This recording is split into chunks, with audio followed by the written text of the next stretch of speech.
ಮೊದಲನೇದಾಗಿ ಬೆಂಗಳೂರು ಜನರ ಹೋರಾಟದ ಪ್ರತಿಫಲವಾಗಿ ರಾಜ್ಯ ಸರ್ಕಾರ ಏನು ಮೆಟ್ರೋ ದರವನ್ನ ಎರಡನೇ ಬಾರಿ ಏರಿಸಬೇಕು ಅಂತ ದಾಯದ ಮೇಲೆ ಬರೆ ಹಾಕಬೇಕು ಅನ್ನುವಂತ ಯೋಜನೆ ಹೊರಟಿದ್ರು. ಅದನ್ನ ನಿನ್ನೆ ಕೇಂದ್ರ ಸರ್ಕಾರದ ಒತ್ತಾಯದ ಮೇಲೆ ಅದನ್ನು ನಿಲ್ಲಿಸಲಾಗಿದೆ. ನಾನು ನಿನ್ನೆ ಕೂಡ ಹೇಳಿದ್ದೀನಿ, ಇದು ಕೇಂದ್ರ ಸರ್ಕಾರ ತಾತ್ಕಾಲಿಕವಾಗಿ ಕೊಟ್ಟಿರುವಂತ ನೆರವಷ್ಟೇ. ಮೆಟ್ರೋ ದರ ಪದೇ ಪದೇ ಏರ್ತಾ ಇರುವಂತದ್ದು ರಾಜ್ಯ ಸರ್ಕಾರ ಇಷ್ಟು ವರ್ಷಗಳು ಹಿಂದೆ ಎಲ್ಲಾ ಸರ್ಕಾರಗಳು ಕೊಟ್ಟಂತೆ ಬಜೆಟ್ ನಲ್ಲಿ ಶ್ಯಾಡೋ ಕ್ಯಾಶ್ ಸಪೋರ್ಟ್ ಏನು ಬಜೆಟ್ ನಲ್ಲಿ ಮೆಟ್ರೋ ಕೊಡ್ತಾ ಇದ್ರು, ಅದನ್ನ ಈ ಸರ್ಕಾರ ನಾವು ದಿವಾಳಿ ಎದ್ದೋಗಿದ್ದೀವಿ, ನಾವು ಖಾಲಿ ಟ್ರಂಕ್ ಆಗಿದ್ದೀವಿ, ನಮ್ಮ ಹತ್ರ ದುಡ್ಡಿಲ್ಲ, ಆ ಕಾರಣಕ್ಕೆ ನಮಗೆ ಕೊಡಕ್ ಆಗೋದಿಲ್ಲ, ಅದನ್ನ ನೀವು ದರ ಏರಿಸಿ ಪ್ರಯಾಣಿಕರಿಂದಲೇ ತಗೊಳ್ಳಿ ಅಂತ ಹೇಳಿದ್ದಾರೆ. ಆ ಕಾರಣಕ್ಕೋಸ್ಕರ ದರ ಜಾಸ್ತಿ ಆಗಿದೆ.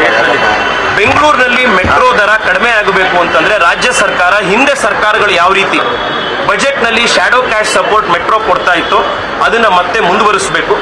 ಮಾನ್ಯ ಮುಖ್ಯಮಂತ್ರಿಗಳು ರಾಜ್ಯ ಸರ್ಕಾರ ಫೇರ್ ಫಿಕ್ಸೇಷನ್ ಕಮಿಟಿ ಎದುರುಗಡೆ ನಮ್ಮ ಹತ್ರ ಆರ್ಥಿಕ ಸ್ಥಿತಿ ಇವತ್ತು ಬಹಳ ಕಷ್ಟದಲ್ಲಿದ್ದೀವಿ, ನಮಗೆ ಇದನ್ನು ಕಂಟಿನ್ಯೂ ಮಾಡೋಕ್ಕಾಗಲ್ಲ ಅಂತ ಹೇಳಿದ್ದಾರೆ. ಇದು ಬಹಳ ಚಿಂತೆಗೀಡುವಂತ ಒಂದು ವಿಷಯ.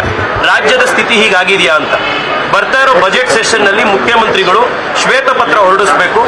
ರಾಜ್ಯದ ಆರ್ಥಿಕ ಶಕ್ತಿ ಏನಿದೆ, ಆರ್ಥಿಕತೆ ಏನಿದೆ, ನಿಜವಾಗ್ಲೂ ಕೂಡ ನಮ್ಮ ಹತ್ರ ನಾವು ದಿವಾಳಿ ಎದ್ದೋಗಿದೀವ, ನಿಮ್ಮ ನಾಯಕತ್ವದಲ್ಲಿ ಖಾಲಿ ಟ್ರಂಕ್ ಆಗಿದೆಯಾ ರಾಜ್ಯದ ಖಜಾನೆ, ಇದ್ರ ಬಗ್ಗೆ ಕ್ಲಾರಿಟಿ ಕೊಡಬೇಕು ಅಂತ ಆಗ್ರಹ ಮಾಡ್ತಾ ಇದ್ದೀನಿ.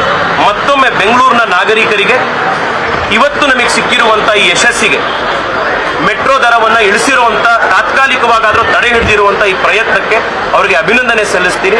ಅವರ ಬೆಂಬಲಕ್ಕೆ ಯಾವಾಗಲೂ ಕೃತಜ್ಞತೆಯಿಂದ ಇರ್ತೀವಿ ಅಂತ ಈ ಸಂದರ್ಭದಲ್ಲಿ ಜನಕ್ಕೆ ನಮಸ್ಕಾರ. ಏನು ಇಲ್ಲ, ನಮ್ಮ ರಾಜ್ಯ ಸರ್ಕಾರ ತರ ಖಾಲಿ ಟ್ರಂಕ್ ಏನು ಇಲ್ಲ, ಇದರಲ್ಲಿ ಎರಡಿದೆ ಅಷ್ಟೇ. ಏನು ಇಲ್ಲ ಸರ್, ಕಾಂಗ್ರೆಸ್ ಸರ್ಕಾರ ತರ ನಮಗೂ ಹೇಳಿ. ಈಗ ಇದಿದ್ರೆ ಅದೊಂದು ಪ್ರಾಬ್ಲಮ್, ಜನಕ್ಕಿದ್ರು ಅಷ್ಟೇ, ಇದ್ದಲೇ ಇದ್ರು ಅಷ್ಟೇ. ಜನ ಗೊತ್ತಿದೆ ಸರ್ ಈ ಸರ್ಕಾರ ಖಾಲಿ ಟ್ರಂಕ್ ಅಂತ, ಇದನ್ನೇನು ಆಗ್ಬೇಕಾಗಿಲ್ಲ ಬಿಡಿ. ಈಗ ಆಯ್ತಲ್ಲ, ಇವಾಗ ಈಗ ಬಿಡಿ. ಈಗ